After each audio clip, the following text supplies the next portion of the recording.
Amateur Traveler is in its 20th year now, but can you imagine if I had people on the show who had never been to the destination, but had just read about it or seen a movie about it? That wouldn't make any sense at all, and you wouldn't listen. We all know how important it is to receive advice from people who know a destination to get the most authentic local experience. And a great option for experiencing this is Explore Worldwide and their authentic small group adventures, led by local tour leaders, perfect for solo travelers who want to meet like minded people with a desire for adventure. I'm often an independent traveler, but two of my last three trips were with small group tours because they organize everything and it's a lot easier. If you want to recreate the tour I did to Malta, they have a Malta and Gozo Discovery Tour. I'm intrigued by one of their tours called A Taste of Sicily. The company again is Explore Worldwide, and visit exploreworldwide.com to learn more. And thanks to Explore Worldwide for sponsoring this episode of Amateur Traveler. The nights are long, the days are short, and the weather is chilly to downright cold, depending on where you are. It's a good time to slip into a Quince iconic Mongolian cashmere sweaters, which start at only $50. You can treat yourself to everyday luxury at an affordable price with Quince. If you really want to dive into luxury, you can check out their leather handbags, washable silk shirts, and European linen sheet sets. Whatever you're looking for at Quince, all the prices are 50 to 80% less than similar brands, and they do that by partnering directly with top factories and cutting out the middleman. They only work with factories that use safe, ethical, and responsible manufacturing processes. And of course, they use premium fabrics and finishes for that luxury feel in every piece. But you've already heard me rave about my Quince travel pants. Treat yourself this winter without the luxury price tag. Go to quince.com/traveler for 365-day returns plus free shipping on your order. That's QUINCE.com/traveler to get free shipping and 365-day returns. Quince.com/traveler. And thanks to Quince for sponsoring this episode of Amateur Traveler. This episode of The Amateur Traveler is brought to you by Audible. Please visit audiblepodcast.com/traveler for your free audiobook download. I got my bags packed on a roll. I'm heading out there and I'm ready to go. I'm looking real good in my passport photo. Amateur Traveler, episode 179. Today we have a guest coming to us from South America who I nearly met in Mexico City, talking to us about Bhutan in Asia. It can get confusing.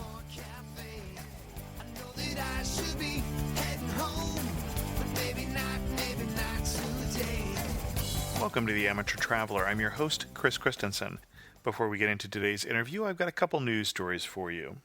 Have you ever had a coworker who would fall asleep sometimes on the job? I know I've worked with at least one person who fits that description, but he didn't end up in the newspaper, unlike a 21-year-old JetBlue baggage handler who fell asleep and ended up getting trapped in a cargo hold. The New York Daily News says the man, quote, stunned his tarmac counterparts at Boston's Logan Airport Saturday when they opened the cargo door of the twin-engine ERJ-190 jet and unloaded him along with the luggage. Police initially thought the man may have been a stowaway, but they eventually concluded that he was simply an accidental tourist. And then in one of the weirdest travel news stories I've heard in quite some time, you may remember Pol Pot, who was a dictator in Cambodia responsible for the death of many, many, many people. For some reason, people have decided that his grave may bring good luck. People stop by his grave in Cambodia and pray for lucky lottery numbers, job promotions, and beautiful brides. I don't understand. For links to that story, as well as other stories like the reopening of Tibet and whether or not Americans will be able to go to Cuba, check out the links in the show notes at amateurtraveler.com. Before we get into this week's interview, I want to thank our sponsor, which is audible.com. Audible.com is the internet's leading provider in spoken audio entertainment with over 50,000 titles to choose from. You can sign up for a free trial today and get your free downloadable audiobook by going to audiblepodcast.com/traveler.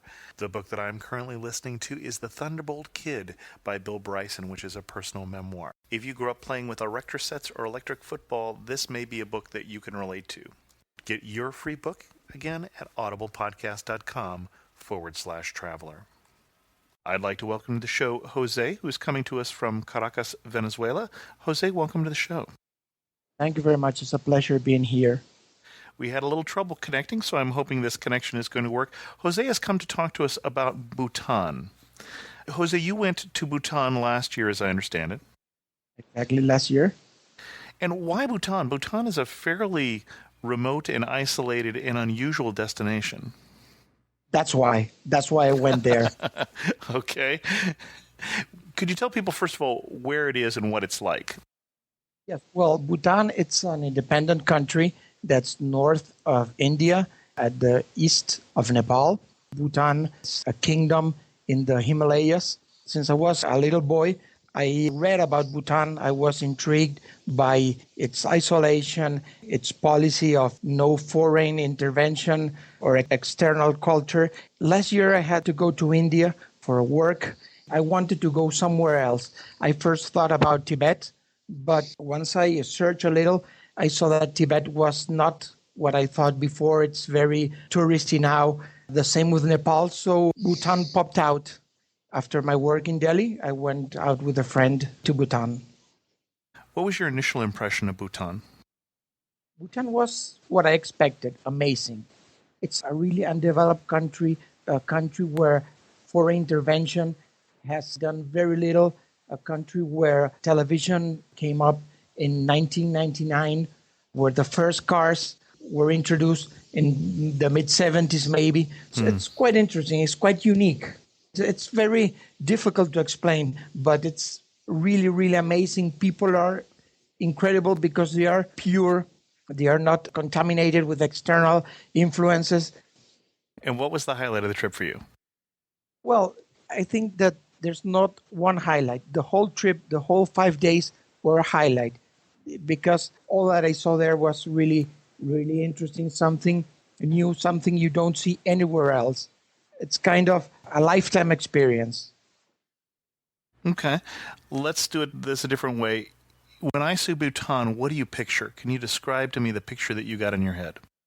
Yes, well, Bhutan is a green country. It's very unpolluted. Bhutan is the only country in the world where rainforest is growing. Bhutan is a smokeless country. You cannot smoke anywhere. You cannot buy tobacco anywhere. Oh, wow. But in black market, you can find it. My friend found it. People are pure. There's no drug. There's no prostitution. They told me that in the south, in the border with India, maybe you can find some drugs and some prostitution, but not in the main towns. Mm-hmm. It's a country with only one airport, 2 flights a day. It's very silent. The Buddhist principles don't allow you to kill any living being, so you cannot even kill a fly. It's very unique and it's very, very peaceful. And so it's a strict Buddhist country. So, for instance, every restaurant then is a vegetarian restaurant? No, you can find non-vegetarian food there. Okay. I don't know what is the principle of when they kill the animals, but you can find a kind of regular food, chicken especially, and fish. Interesting. Of all the places you went in Bhutan, what one sticks out the most? I can say 2 places. One, the Taskan Song, which is the tiger's nest. That's a monastery, which is Bhutan's most famous monastery. It's in the edge of a steep cliff about 900 meters above the valley of Paro. Paro is the second city of the country. You have to hike about an hour and a half up mountain just to get a view of the monastery. You cannot go in there, but it's really, really amazing how they could build that 400 or 500 years ago in the cliff on the edge of the mountain. If you could see the pictures, it's an amazing, amazing construction. It's very peaceful just to be there and watch it. Once you're up there, in a place where you can look at it, you have some tea, some biscuits, and then an hour and a half down the mountain again. But it's air is so clean, so pure that after all that walk, even though I'm not extremely fitted, I really have nothing hurting, not my legs and my feet, nothing, because air was extremely pure there. The other thing that was really amazing was one day after lunch, my friend and I were just tired of going to monasteries. We told our guide, Tendor G was his name, that we wanted to go hiking in a mountain. He took us to a place where we walked about 2 hours up in the mountains over the valley of Thimphu, which is the capital. It was such an amazing scenery, such a pure air that you were breathing that you're just not used to breathe that pure air. In the middle of the walk, we found a monastery, which is not one of the monasteries where tourists regularly go. The guide went inside. He talked with the monk, the only one that was there. He let us in. And it was so amazing, so unique, not what we had seen before, because we went to the monasteries only where tourists go. And it was just so dark. It was not very clean, but you see that the dirt there had about 300 years there. It was something amazing, really, really indescribable. Of course, this show doesn't work as well if I can't get you to describe things, but now, you mentioned having a guide. Is that something that is required, or is that something that's just necessary because the culture is so different? It's mandatory. You cannot go to Bhutan by your own. Okay. Well, you have to book a trip with a travel agency approved by the government. You have to arrange everything with them. Every travel agency costs the same price. It includes the guide, a car, a chauffeur, hotel, and all meals, and everything but alcoholic beverages. And who did you use to book the travel to Bhutan? I'll tell you, I did everything over the internet. I did all my inquiries over the internet. I used a travel agency called bhutangetaway.com. I talked with about 4 or 5 agencies, and they all offer me the same package for the same price. So, to be honest, the only reason why I chose them was because their website looked good and they had good comments of people that had already traveled with them. So that's the thing that got me working with them. So really the only difference is going to be one guide or another guide. Exactly. We had a guide and a chauffeur and a car just for my friend and I waiting for us at the airport in Paro. We went around with them. We had a schedule, but we could do whatever we wanted. We asked them and they took us wherever we wanted. And what was the best day? I don't know. Every day was amazing, and there were only 5 days. I think that one good day was the day before we left. We came back to Paro. That's where the airport is. It started snowing there. That's the day we went to the Tuscan Song, to the Tiger's Nest. And it was such a beautiful scenery. And at night, my last night, I sat in the balcony of the hotel overseeing the Valley of Paro. At night, it was maybe 20 centigrades below zero. I just sat there to hear silence for about maybe 2 hours with that cold. In Venezuela, you don't get that cold. It was very, very cold for me. But it was so peaceful, so silent. The only thing you heard was one dog barking one way and a dog barking the other way back. But that was really the only sound you heard. It was really, really incredible and amazing to hear that kind of silence, especially when you live in a big city like Caracas. With the size of the country, did you just stay then in one hotel and do day trips out with the car and the driver? No, the first night we stayed in Paro, that's where the airport is. Then we went to Thimphu, the capital. We were there for 2 days in another hotel, even though it's less than 50 miles, maybe 60 kilometers. It's a 4-hour drive. The road is not very good. Oh, wow. But it's really nice to see it. Then we went back the last night to Paro, and we stayed there. And then the next day we left back to Delhi. You've been looking at this trip for some time. You said since you were a little boy. What was the biggest surprise to actually being there? I think that the biggest surprise was finding what I expected, because that's not what really happens when you travel. I really found what I was really looking for. That was really, really nice sensation. We even had a chance to see the king. That's not something that you find when you go anywhere. One day we were going in Thimphu, to a zong, that's a temple where the government and the religious bodies work together. When we were there, they stopped us and they told us we had to wait about 15 minutes before we went in because the king was going out. So they stopped us there and the king passed by along with some monks and some ministers, and he went walking by to his headquarters. And it was really nice, and people really respect the king. It's incredible, especially when you come from a country where people don't respect their president and their authorities very much. Mm-hmm. As you were planning your trip, you talked about booking the accommodations on the internet. Did you also plan a lot of your trip before you went there, or is that really what the guide told you should go here or you should go there? They told us where we should go. Then I checked over the internet and I found out that that was what I really should see. I bought a Lonely Planet travel guide, but since in Venezuela it's very difficult to find a travel guide about Bhutan, I bought it via Amazon. And I really got it about a month before I left. I really got that what they offered me was what I really need to see if I only had 5 days. Bhutan is not close to Venezuela. Not at all. What days did you feel like it was just like being home? It was just so familiar. And what times did you feel that it was the opposite end of the earth? Well, every day was the opposite side of the earth. There's nothing similar with Venezuela, not at all. When we arrived to the airport, well, first of all, landing in the airport, it's really amazing.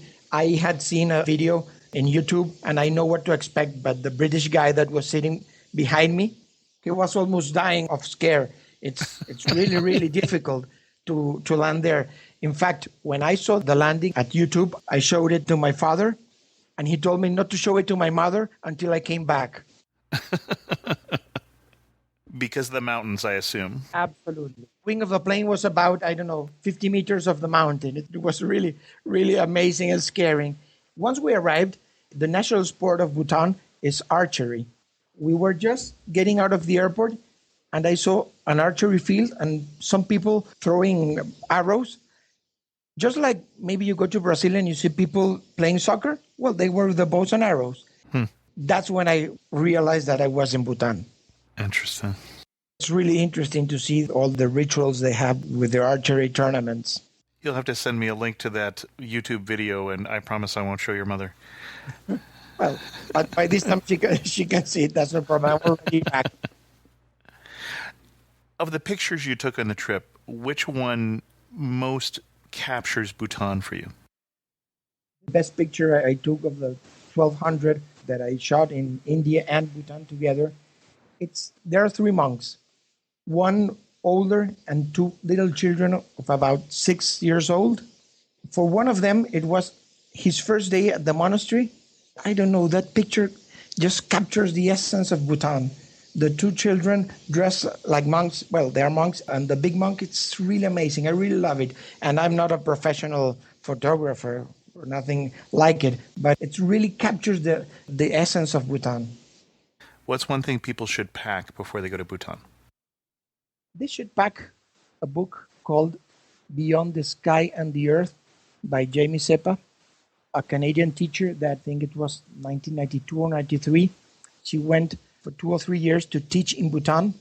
The first part of the book, the first half, really, really captures what Bhutan is. The second part, it tells about her romance with some Bhutanese guy. But the first part, it's really incredible and pictures what Bhutan is. And I read it. In fact, I ended reading it the first day I was in Bhutan. It's very accurate what she says and what you see. You'd read up about Bhutan before you went, but what do you wish you'd known? What was the one thing you didn't know when you got there? The thing that I didn't know about Bhutan was it was so silent and so green, so well preserved. It really surprised me a lot. One warning you would give? Try to get more time to be in Bhutan. In my time, my 5 days, I only had a chance to see Thimphu and Paro, and I'm pretty sure that there's a lot more of Bhutan that you can see. I know that they arrange trekking sessions of 20 days or even a month. Maybe that's too much if you're not very well fit, but Bhutan has a lot to offer. You should try to get more time. Who was the most memorable person you met while you were there? With no doubt, my guide, Tenzin Dorji. He was a really, really amazing guy. He was always ahead of us. He knew that we like to eat ice cream after lunch. So after lunch, we went in the car and he stopped. What are we doing here? And he said, don't you guys like to have ice cream after lunch? Well, we're getting it here. Maybe someday you said, oh, I'd like to buy a bottle of local rum to get back home. And the last day he just stopped. What are we doing here? Well, we're buying the rum that you said you wanted. He was always ahead of us. And he's a really, really interesting and amazing person. As we go to wrap this up, if you had to summarize Bhutan in 3 words, what 3 words would you use? The 3 words I would say, no doubt, was green, silent, and amazing. Jose, thank you so much for coming on the show and telling us a little bit about your trip to Bhutan. Thank you very much, Chris, for having me here. It's good to give something back to you that I always hear your podcast while I walk in the park. Thanks so much. I have one internet resource for you today, and that's one that I heard on the Home-Based Travel Agent podcast by my friends Barry and Lorraine, and that is toursbylocal.com. And toursbylocal.com is a place that you can check out and find out about tours that are given by local people. And if you're interested, you could also become a guide at toursbylocal.com if you have a tour of your local area that you would like to offer. So check that out, toursbylocal.com. In news from the community, one of the funniest letters I got recently, and this was actually back in January, I guess, when I got this one, was from Joanne, who wrote, Chris, I recently discovered your podcast, and I'm getting caught up on all the past episodes. I listened to them during my daily commute, traveling the world in spirit on my way to work. Your podcasts have even saved me money in a most unexpected way. You see, the fastest way for me to get to work on the Illinois Tollway is at a cost of $1 per day, which is about $250 a year. The longer non-tollway route takes me about the length of time of a typical amateur traveler podcast. So I now take the longer route, not minding, as long as I have something interesting to listen to. And what I am not spending on tolls goes into my travel fund. Now, Joanne, I do have to wonder about the price of gas, but we won't get into that. My comment is about your Disneyland strategy episode. We're going to the archives here. I want to share a strategy that worked at Disney World when I traveled with my then-teenaged son. He operated on a typical teenage late-to-bed, late-to-rise schedule. Rather than trying to blast him out of bed to follow the conventional wisdom of being at the parks early, maybe even before they open, we took a contrarian path. We got to the parks around noon or 1 o'clock. I relaxed around the pool in the morning with coffee and a newspaper, maybe even took a walk around the hotel grounds. When my son got up, we'd have brunch, then we'd head to the parks for the afternoon and the evening. By mid-afternoon, many who arrived first thing in the morning were getting tired and filtered out, or were leaving for the midday break. By late afternoon and evening, the parks were noticeably less crowded. With a late start, we had the energy for all the evening and late-night activities. This worked great for us, and I recommend it as an option for visits when the parks are open late. Thanks for all the time you put in the podcasts. Joanne from Beloit, Wisconsin. Joanne, thanks very much. And Joanne, I will actually be in your area when I am speaking at a travel bloggers meetup in Chicago on July 26th. If you are a travel blogger, that's something you might check out. And check out the Travel Blog Exchange at travelblogexchange.com, where you can meet up with other travel bloggers. With that, and with apologies for Joanne for this being a shorter show, I hope I didn't screw up your commute, we're going to bring this episode to a close. If you have any comments, feel free to go to amateurtraveler.com and leave them, or send me an email to host@amateurtraveler.com. And as always, thanks so much for listening. I got to see one more cathedral. I got to sit in one more